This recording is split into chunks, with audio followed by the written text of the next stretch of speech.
only about a week and a half left until Robin's release, let's dive into her character a little bit deeper, see how she compares to other units that are already out and their buffing potential, what kind of teammates she might synergize the best with, her best relic options and substat choices, and then also we're going to talk a little bit about if she's even a good free-to-play option compared to some other characters that you could pick up. Now looking at the Harmony roster, we've got a few characters like Asta, for example, a character who gives team-wide attack buffs similar to Robin, and also in the same way that Robin is going to action advance the entire team and give more actions. Asta is also going to give your team more actions by just increasing that speed and just giving them more natural turns overall. Bronya and Sparkle, both characters that have extremely potent buffs when they do action advance their single character. However, now in exchange for buffing just one character, you're going to be buffing the whole team and then also action advancing the whole team versus just action advancing one character, which means that if you want to build just like a hyper carry team and only focus about one character's damage, it's quite possible that Bronya and Sparkle will still outperform Robin. However, if you build a team that can synergize well around the concerto state of Robin, and now your support characters are dealing attacks, or you're running a duo TPS or something along those lines, that's when Robin's character design and kit really shine. Now, when you compare Ruan-Mei to Sparkle, there's a couple of things that you have to consider because they both are team-wide buffers. Now, Ruan-Mei's buffs are just crazy because you've got the res pen and you've got the damage boost. Now, the damage boost is going to be similar to the value of Robin. However, that res pen is in a different world than the attack percent, right? You really are going to have to take advantage of the extra damage that Robin deals to then outperform Ruan-Mei in those certain circumstances. And in that same sense, since Ruan-Mei is increasing your weakness break efficiency, you want your teammates to be on element, that way you can chip away their toughness even more.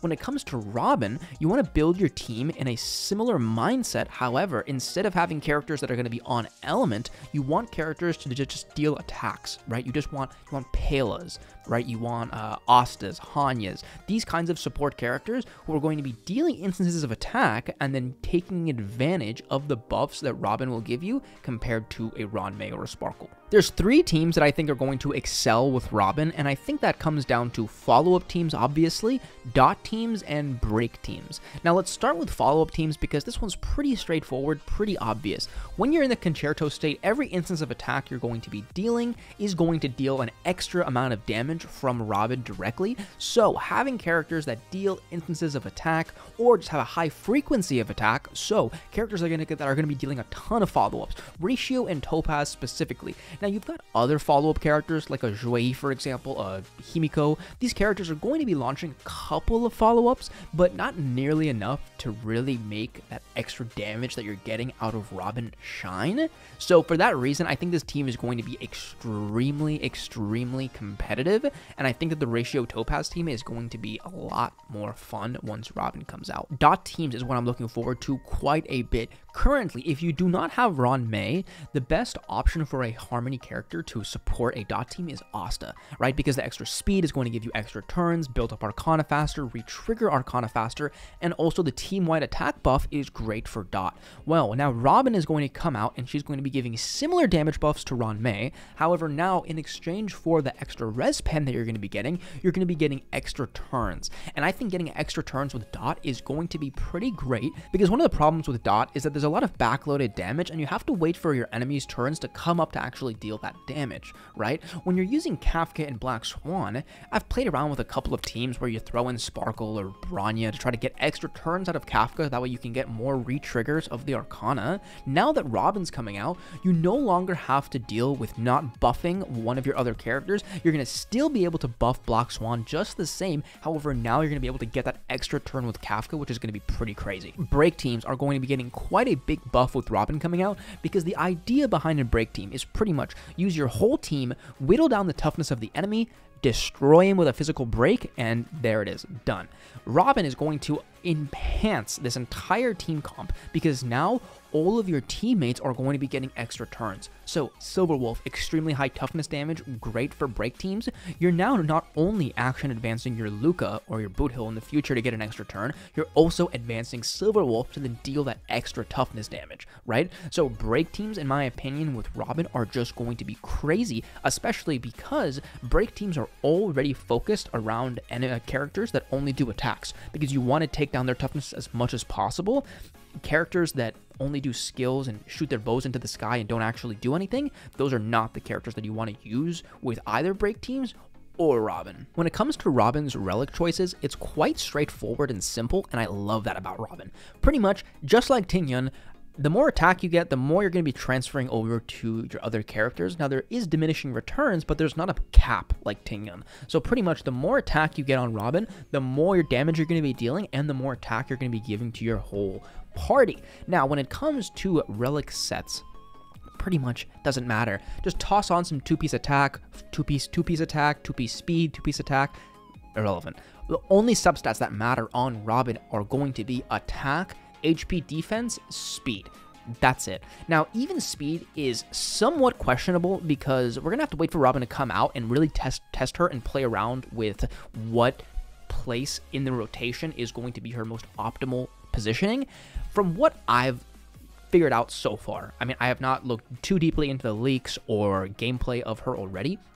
I think her most optimal positioning is going to be exactly at 134 speed. Now, this is in the sense of a zero cycle, because if you're just playing casually, I mean, anything works, right? So in the sense that you want to deal the maximum amount of damage in the zero cycle, right? You'd want to have all your characters go, have Robin go, have all your characters go again, and then you'd want your very last character to be Robin. That way you get a maximum action advance on everybody. Robin's the last character.